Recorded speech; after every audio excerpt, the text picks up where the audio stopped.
Hey guys, मैं हूं आपके साथ सचिन मेवाड़। हम पढ़ रहे हैं एंशिएंट हिस्ट्री यानी कि प्राचीन भारत का इतिहास। और प्राचीन भारत के इतिहास में हमारा टॉपिक चल रहा है महाजनपद युग। और महाजनपद युग में हमने पिछली वीडियो में यानी कि कल जो लेक्चर पढ़ा था वो महाजनपद युग में हमने दो महाजनपदों के बारे में चर्चा की थी। एक था काशी और दूसरा था कौशल। अब हम आगे के जो महाजनपद हैं उनके बारे में चर्चा करेंगे, उन महाजनपदों को जानेंगे और प्रत्येक महाजनपद की स्थिति और उस महाजनपद की राजधानी, इसको भी साथ साथ क्लियर करते चलेंगे। तो उम्मीद है आप लोग महाजनपद जो टॉपिक है उसको बड़ी आसानी से, बड़े प्यार से, बड़े प्रेम से समझ रहे होंगे, ठीक है। और इससे संबंधित अगर आपको कोई डाउट आता है तो आप मुझे पूछ सकते हैं, ठीक। तो चलिए ये हम स्टार्ट करते हैं। आप लोगों को अगर इस जनपद से संबंधित कोई भी क्वेश्चन हो या फिर कोई भी डाउट होता है, क्योंकि बहुत सारे बच्चे ऐसे होते हैं जिनके पास व्हाट्सएप नंबर नहीं होता, ठीक है। तो मैं तुम्हारे साथ व्हाट्सएप नंबर शेयर कर रहा हूँ, उस पर आपको कॉल नहीं करना, ओनली व्हाट्सएप मैसेज करना है। और मैसेज करने से पहले आपको कोई भी बात पूछनी है तो बताना है कि आप कौन हो, ठीक है, ताकि हमें पता चल सके। तो आप लोगों को व्हाट्सएप मैसेज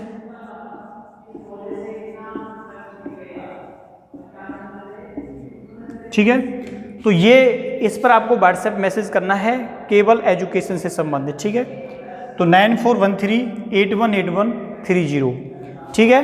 तो ये व्हाट्सएप नंबर है, इस पर आप कोई भी समस्या पूछ सकते हैं। क्योंकि ज़्यादातर जो बच्चे हैं वो ग्रुप में ऐड हो जाते हैं, जुड़ जाते हैं, तो सीधी कोई भी चीज़ होती है उसको पूछ लेते हैं। लेकिन फिर भी कुछ होते हैं उनको नहीं पता होता कि क्या कुछ चल रहा है। तो जब भी उनको ये वीडियो पहुँचेगा तब उनको ये सब कुछ मालूम होगा। तो चलिए स्टार्ट करते हैं आज का महाजनपद युग। देखिए, हमने काशी और कौशल को पढ़ लिया था। अब हम आज जो पढ़ने वाले हैं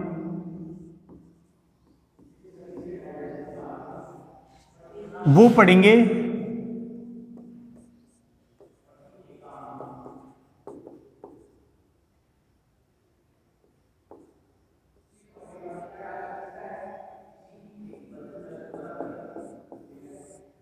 महाजनपद युग में। आज हम लेने वाले हैं तीसरा महाजनपद। दो महाजनपद हमने इससे पहले पढ़ लिए थे और आज हम ले रहे हैं अंग महाजनपद। कौन सा महाजनपद? अंग महाजनपद, जिसकी राजधानी क्या थी? उसकी राजधानी थी चंपा। क्या नाम था राजधानी का? चंपा राजधानी था। किसकी का? अंग महाजनपद की का। ये वही अंग महाजनपद है जहाँ के अंगराज कर्ण हुआ करते थे महाभारत के समय पर, ठीक है। आप लोगों ने सुन रखा होगा ना अंगराज कर्ण के बारे में। तो ये वही महाजनपद था अंग, और अंग महाजनपद की राजधानी क्या थी? चंपा, ठीक। अब देखिए, इस अंग महाजनपद के बारे में जानने से पहले आपको ये बात याद करनी है कि वर्तमान में इस जगह क्या स्थित है। तो इस समय वर्तमान में भागलपुर क्या स्थित है? भागलपुर और मुंगेर।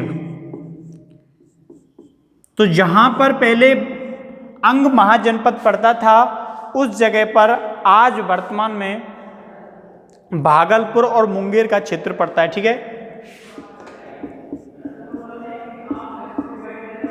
अब जब भागलपुर और मुंगेर का क्षेत्र यहाँ पे पड़ता है तो आप लोगों को इन क्षेत्रों से पता चल जाएगा कि उस समय ये किस क्षेत्र के हिस्से थे, ठीक है। इसको पुराणों में, किसमें? इसको पुराणों में क्या कहा गया? तो इसको पुराणों में मालिनी, क्या कहते थे? मालिनी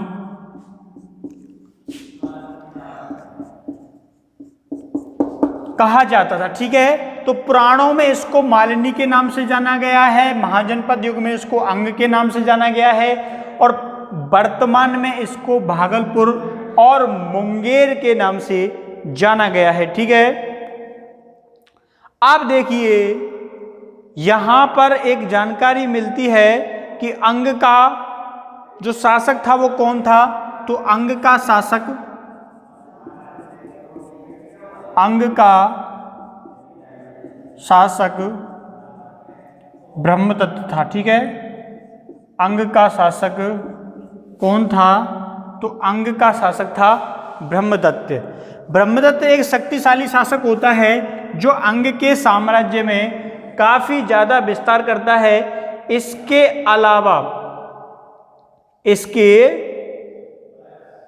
अलावा यहां पर आप लोगों को याद रखना है कि आपन नाम का एक नगर भी था। किस नाम का? आपन नामक नगर भी प्रसिद्ध था। ठीक है, कौन सा नगर? आपन नामक नगर भी प्रसिद्ध था। ठीक है, क्या नाम था नगर का? आपन नामक नगर जो होता है वो यहाँ का प्रसिद्ध नगर होता है। ठीक है, इसके अलावा इस जगह को व्यापारियों की क्या कहा गया है? सुवर्ण नगरी कहा गया है। क्या लिख देता हूं। ठीक है, अंग को व्यापारियों की सुवर्ण नगरी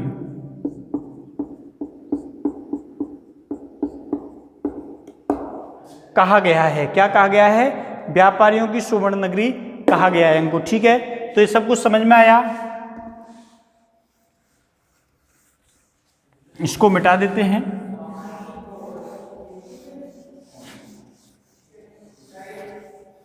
तो देखिए, अंग महाजनपद हो जाने के बाद अब हम चर्चा करेंगे किस महाजनपद की? चेंदी महाजनपद की। कौन सा महाजनपद? चेंदी महाजनपद, जिसकी राजधानी क्या थी उस समय? शक्तिमती थी। ठीक है, क्या थी? तो इसकी राजधानी थी शक्तिमती।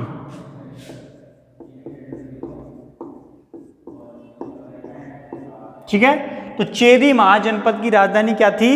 इस महाजनपद की राजधानी थी शक्तिमती।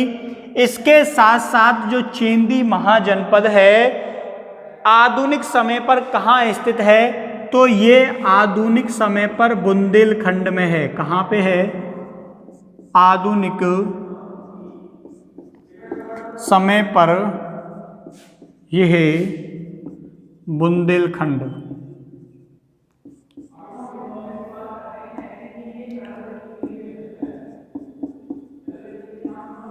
तो आप लोगों को मालूम कर लेना है कि जिस समय पर वर्तमान में बुंदेलखंड स्थित है,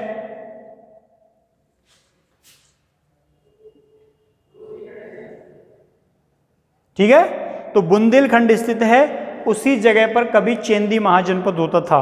बुंदेलों के मुंह हमने सुनी एक कहानी थी, खूब लड़ी मर्दानी वो तो ये वही बुंदेल है। ठीक है,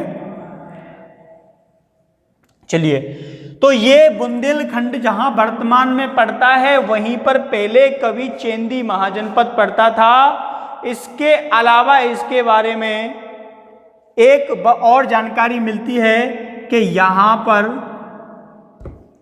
एक उपचर नाम का शासक था। नाम का शासक था। ठीक है, क्या नाम था उस शासक का? उस शासक का नाम था उपचर। चलिए, अब चेंदी महाजनपद आपका हो गया।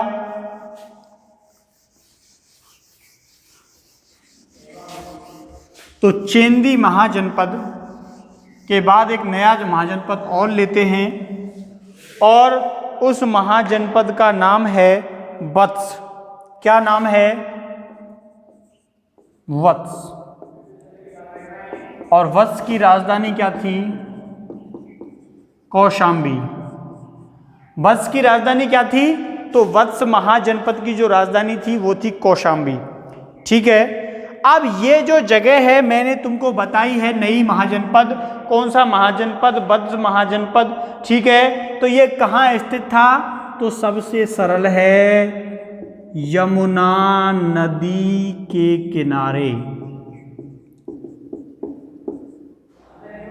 कहाँ स्थित है? यमुना नदी के किनारे है। कल जो मैंने मैप बताया था, नक्शा बताया था, आप लोगों ने उसमें जरूर देखा होगा इसको ठीक है, नक्शे को, मैप को जरूर समझा होगा। अगर नहीं देखा तो इससे पहले वाला जो वीडियो है वो देखिए, उसमें हमने क्लियर बता रखा है। ठीक है, अब देखिए, जब ये यमुना नदी के किनारे स्थित है, यमुना नदी के किनारे स्थित है, तो स्वाभाविक है संपन्न होगा। क्या होगा? संपन्न होगा, काफी प्रसिद्ध होगा। इसका उल्लेख जो है, ठीक है, इसका उल्लेख जो है वो पुराणों में भी दिया हुआ है, पुराणों में भी दिया हुआ है। तो इसका उल्लेख कहाँ दिया गया है? इसका उल्लेख पुराणों में भी दिया गया है, धार्मिक ग्रंथों में दिया गया है। हस्तिनापुर के साथ इसकी सीमा लगती थी उस समय। ठीक है, तो इसीलिए वत्स महाजनपद उस समय कृषि और आर्थिक मामलों में बिल्कुल क्या था? संपन्न था। क्या था? संपन्न। यह एक संपन्न महाजनपद, संपन्न महाजनपद। ठीक है, तो जो वत्स है वो क्या होता है? एक संपन्न महाजनपद होता है। अब देखिए, ये हो गया आपका वत्स। वर्तमान जो स्थिति है यमुना नदी के किनारे है। अब बात करते हैं हम अगले महाजनपद की। तो अगला जो महाजनपद हम पढ़ने वाले हैं वो पढ़ेंगे कौन सा? कुरु। कौन सा महाजनपद? कुरु महाजनपद। और कुरु महाजनपद की राजधानी क्या है? तो कुरु महाजनपद की राजधानी है इंद्रप्रस्थ। कौन सी? इंद्रप्रस्थ। देखिए, तो पढ़ते हैं कुरु महाजनपद, और कुरु महाजनपद की जो राजधानी होती है वो कौन सी होती है? इंद्रप्रस्थ। ठीक है, ये कुरु हो गया, और ये कुरु महाजनपद की क्या हो गई? राजधानी हो गई। सबसे प्रसिद्ध क्षेत्र था उस समय।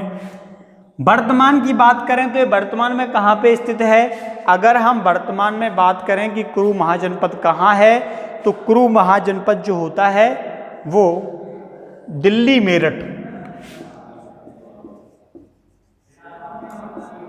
दिल्ली मेरठ, थानेश्वर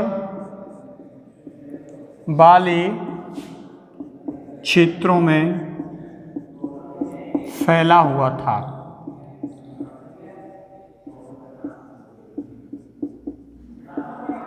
ठीक है, तो इन क्षेत्रों में फैला हुआ था। किन क्षेत्रों में? दिल्ली में, मेरठ में, थानेश्वर, इन क्षेत्रों में ये फैला हुआ था। अब देखिए, कुरु महाजनपद इन क्षेत्रों में अगर फैला हुआ था, तो बात करें तो यहाँ का शासक कौन था? कौरव्य।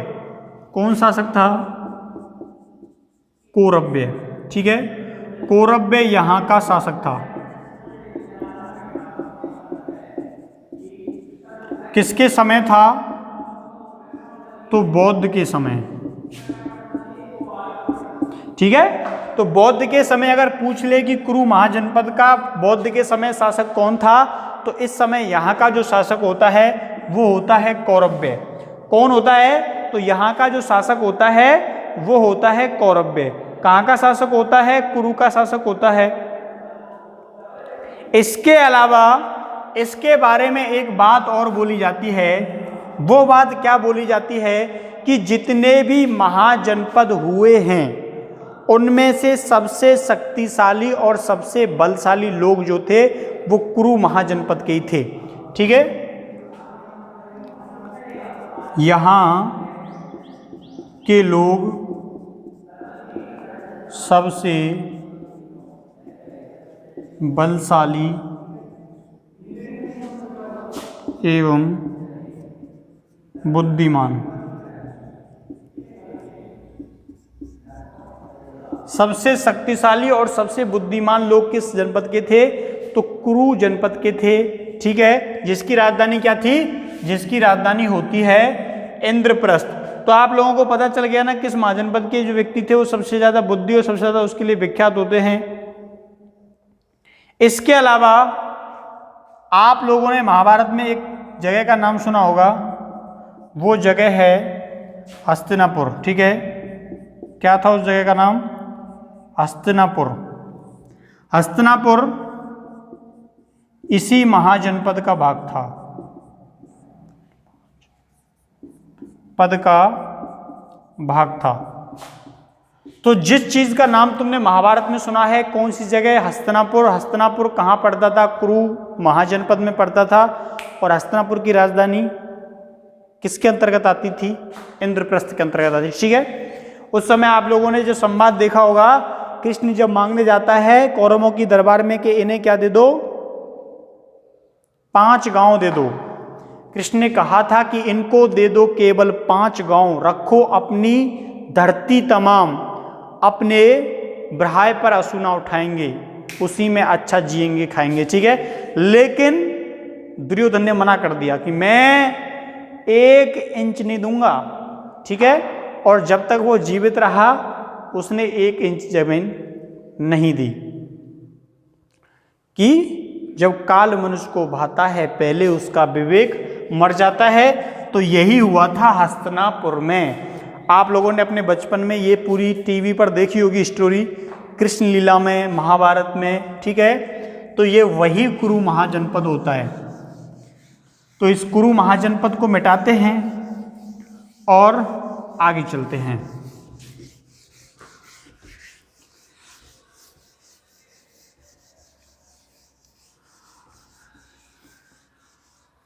ठीक है, चलिए अब हम बात करते हैं अगले और महत्वपूर्ण महाजनपद की, पांचाल महाजनपद की। कौन सी? पांचाल महाजनपद की। पांचाल महाजनपद। और पांचाल महाजनपद की जो राजधानी थी,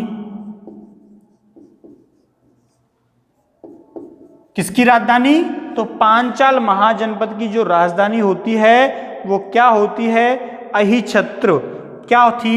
अहिछत्र थी। लेकिन आपको यहां पे याद रखना है, इसकी 2 राजधानियां थी, एक उत्तरी एक दक्षिणी। तो दोनों राजधानियां मैं लिख रहा हूं। इसकी 2 राजधानियां होती हैं, एक जो उत्तरी पड़ती है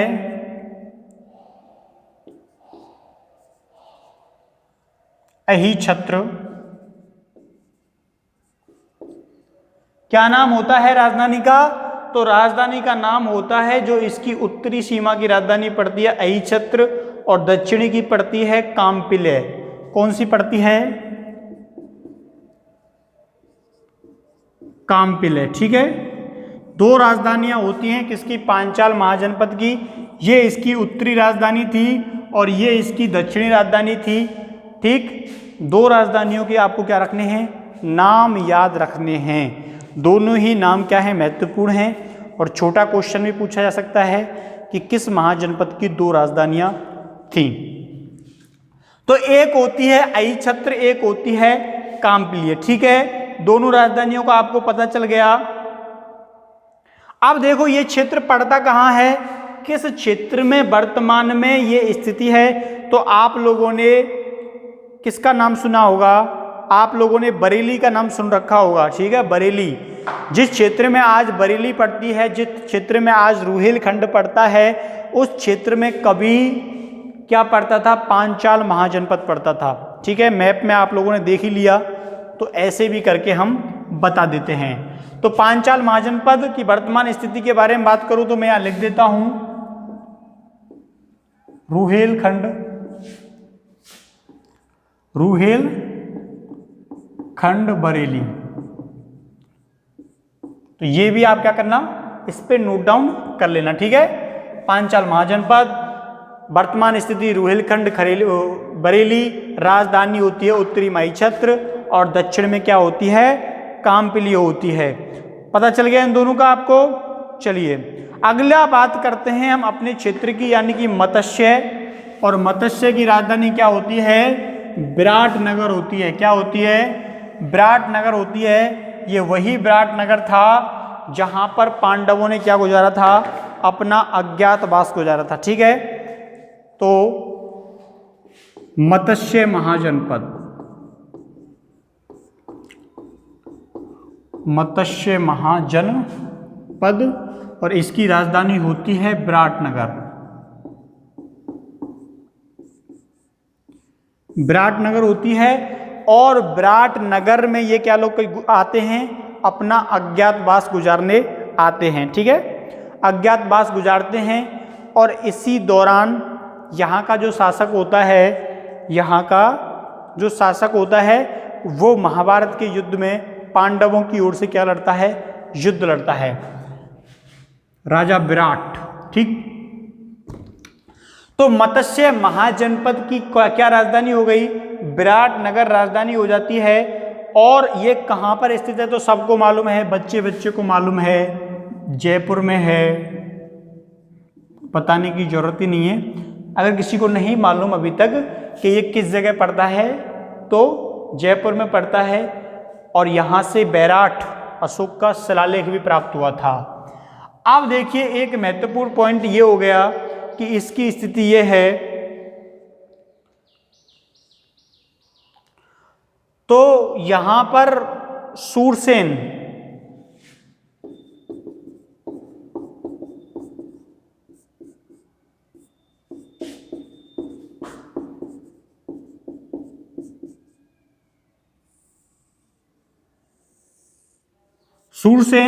और विराट, इन दोनों क्षेत्रों को जोड़ा गया। ठीक है,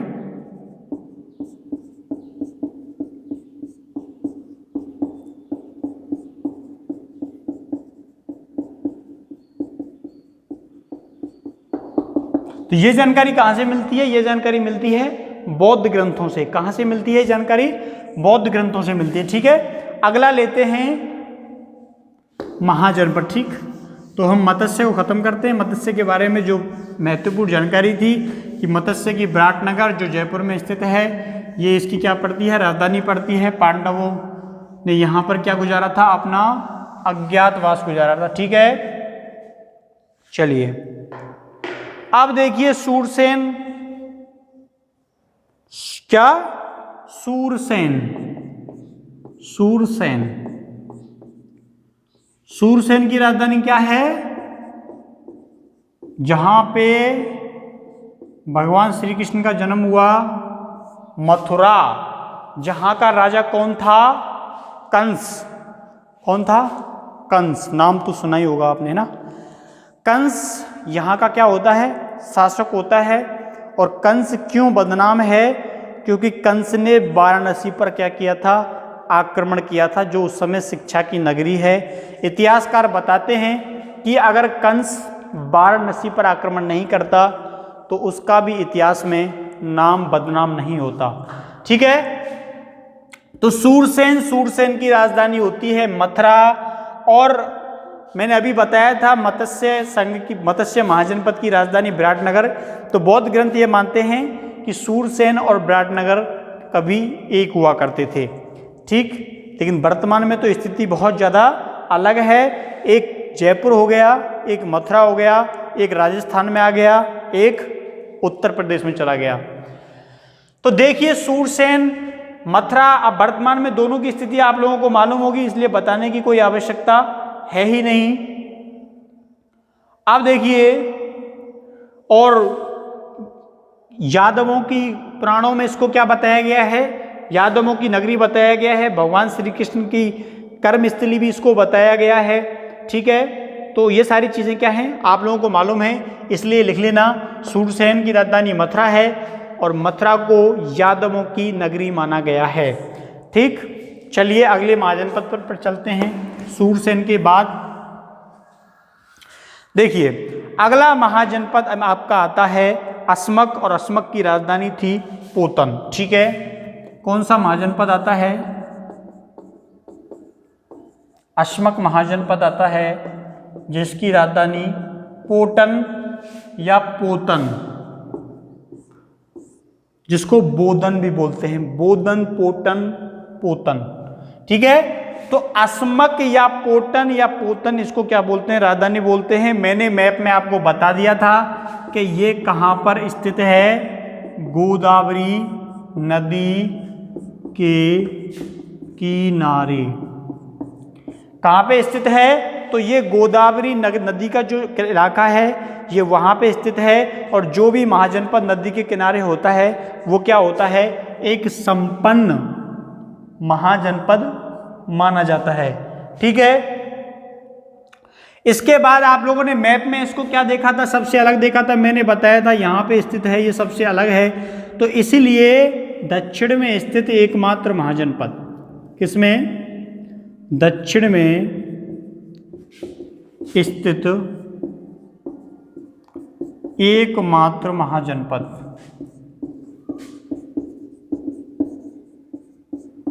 ठीक है, दक्षिण में स्थित एकमात्र महाजनपद कौन सा होता है, अस्मक महाजनपद होता है, जो कहां स्थित था, दक्षिण में स्थित था। ठीक है,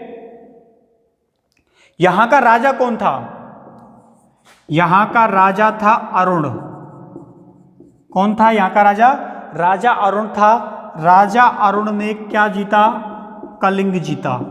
ये वही कलिंग था अशोक वाला। ठीक है, राजा अरुण ने कलिंग को जीता।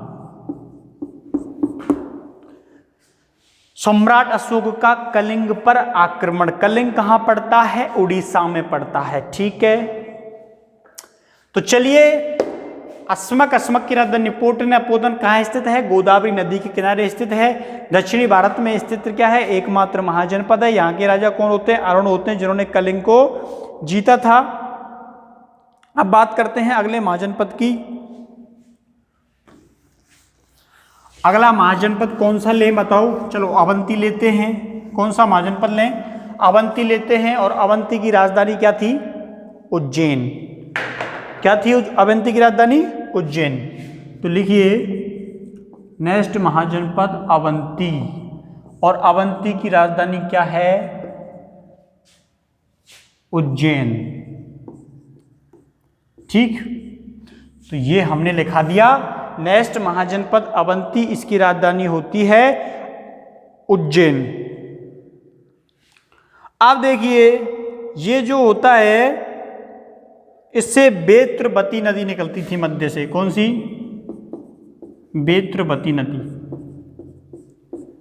इसके बारे में एक धारणा यह भी प्रचलित है कि यहाँ पे दो राजधानियां थी, एक महिष्मती थी, एक उज्जैन थी। ठीक है, कौन कौन सी राजधानियां थी, दो राजधानियां होती हैं, एक महिष्मती होती है, एक उज्जैन होती है। इसलिए दोनों को लिख लेना, महिष्मती उज्जैन, उज्जैन महिष्मती।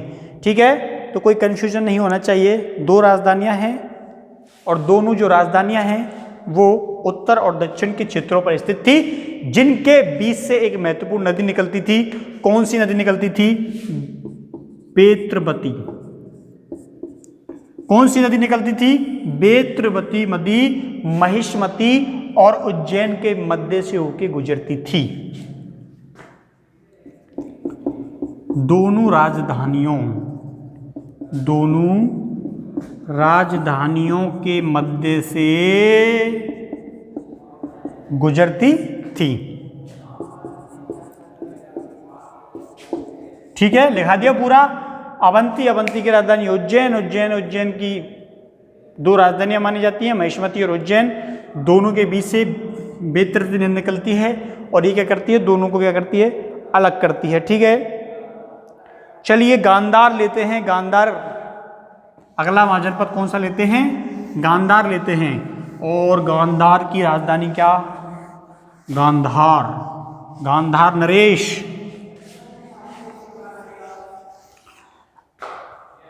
तो गांधार की राजधानी क्या,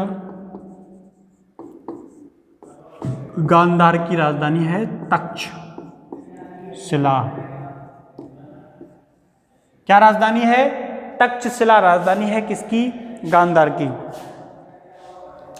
गांधार का कौन था, महाभारत में बताओ, आप लोगों ने सुन रखा होगा, सुन रखा है नहीं सुन रखा बताओ। सुकनी का नाम सुना है, सुकनी। तो गांधारी महाभारत में सुन रखा होगा, गांधारी। दुर्योधन की माता। ठीक है, चलिए लिखते हैं गांधार। गांधार की राजधानी क्या होती है? तक्षशिला होती है। और गांधार कहाँ पड़ता है? तो सबको मालूम है कहाँ पड़ता है, काबुल घाटी में पड़ता है। कहाँ पे पड़ता है? तो काबुल घाटी में पड़ता है गांधार।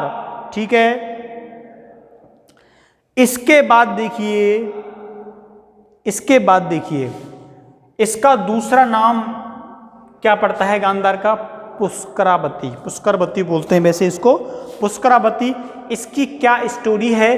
तो आप लोगों ने सुन रखी होगी कि जो भरत होते हैं तो भरत का बेटा होता है, उस बेटे का नाम क्या होता है? उस बेटे का नाम होता है पुष्कर। और उस पुष्कर के नाम पर इसका नाम पुष्करावती पड़ा और उसको ही इसका क्या माना जाता है? संस्थापक माना जाता है। ठीक है, समझ आया? चलिए, तो ये बात लिख लेना। तो गांधार, गांधार की राजधानी तक्षशिला। तक्षशिला को बताते हैं कि इसका नाम पुष्कलावती था, जो कि उसके पुत्र पुष्कर के नाम पर पड़ता है। ठीक है, चलिए अगली राजधानी लेते हैं, अगला महाजनपद लेते हैं। क्या लेते हैं? अगला महाजनपद लेते हैं। अगला महाजनपद कौन सा है? कंबोज। कौन सा है अगला महाजनपद? कंबोज है। और कंबोज की राजधानी क्या होती है? कंबोज। राजपुर, इसको और क्या बोलते थे? हाटक। क्या बोला जाता था? राजपुर बोला जाता था या फिर हाटक बोला जाता था। दोनों नाम काम के हैं। तो कंबोज बन गया महाजनपद और इसकी राजधानी बन जाती है राजपुर और हाटक। दोनों चीज आपको क्या रखनी है? याद रखनी है।